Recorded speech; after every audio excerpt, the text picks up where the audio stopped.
नमस्कार, आप देख रहे हैं खबरची। मैं हूं अशोक कौशिक।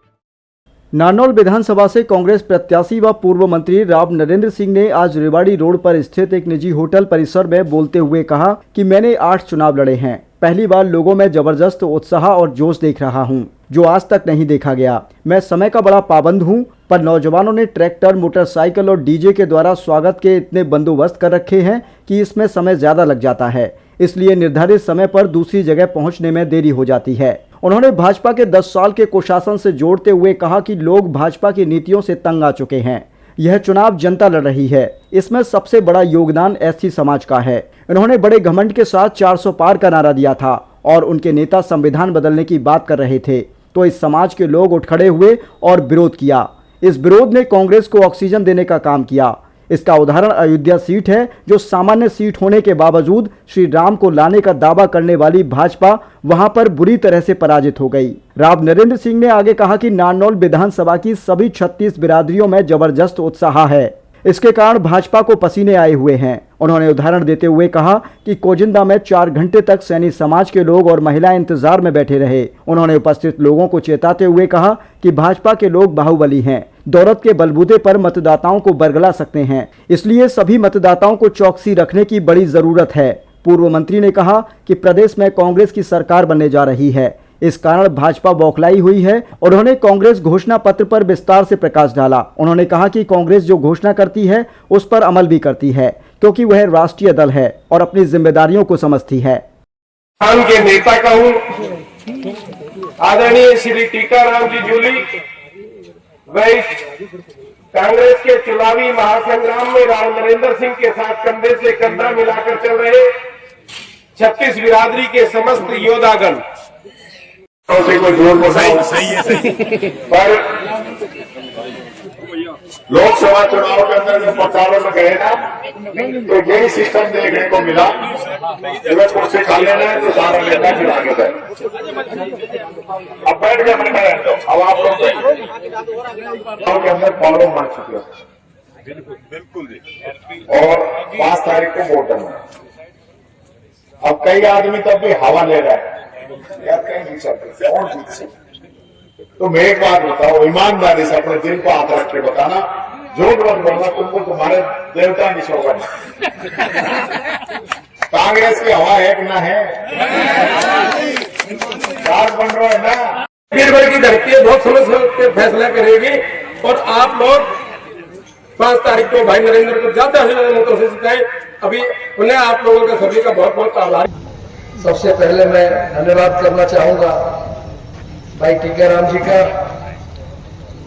जिन्होंने अपने व्यस्त कार्यक्रम में से, चुनावी दौरे में से हथेली के अंदर थे। मेरे एक निवेदन के ऊपर आपने हाँ किया और इस कार्यक्रम में पधारे। लेकिन जैसे चुनाव का माहौल आता है, ये माहौल बना है और जनता ने बनाया। और ये चुनाव नरेंद्र सिंह नहीं लड़ रहा, सच्चाई की बात यह है कि चुनाव जनता लड़ रही है, आप लोग लड़ रहे हैं, ईमानदारी की बात।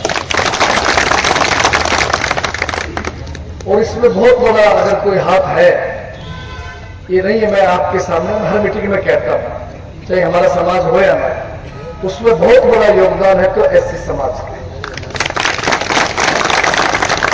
जो बीजेपी ने घमंड में आकर के 400 पार का नारा लगाया, जो उनके सीनियर नेताओं ने, मंत्रियों ने, सांसदों ने ये भाषा बोली कि हम संविधान बदल देंगे, तो मैं समझता हूं कि हमारे एससी समाज के बहादुर साथियों को, बहादुर भाइयों को जोश आया कि जो संविधान बाबा साहब ने बनाया, ये बीजेपी के भाई कैसे बदल देंगे।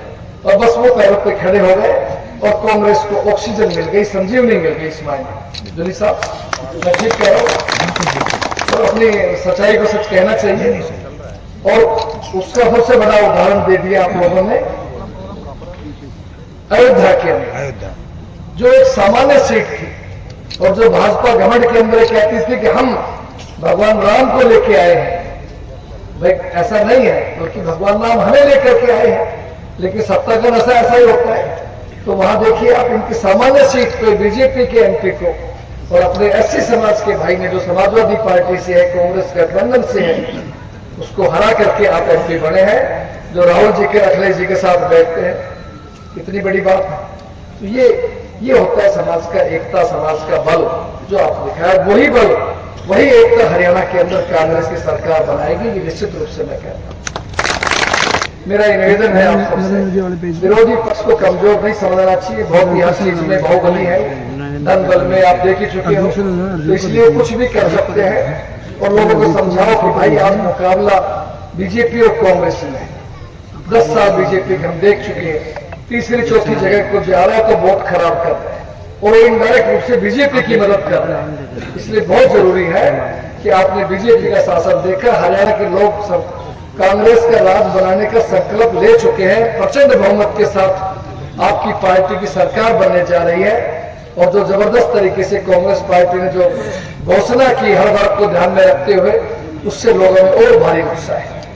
मेरे ख्याल आप सब बैठे हैं, बताने की जरूरत तो शायद नहीं होगी, लेकिन फिर भी चलो 2-4 चीजें मोटी मोटी मैं बता देता हूं, ताकि आप कहीं बैठे तो इस बात जरूर प्रचार करें। सबसे पहला फैसला जो किया है, क्योंकि हमारी नेता भी सोनिया जी हैं, प्रियंका जी हैं, महिलाओं से बहुत प्यार करती हैं, नेता हमारे राहुल जी भी हैं, खड़गे साहब भी हैं, लेकिन उनका जिक्र दूसरे में महिलाओं वाली बात का जिक्र कर रहा हूं कि सबसे पहले उन्होंने घोषणा की है कि कर्नाटक की तर्ज के ऊपर 2000 रुपये महीने के हर महिला के खाते में उसके जेब खर्च के नाम के अलग से जाए।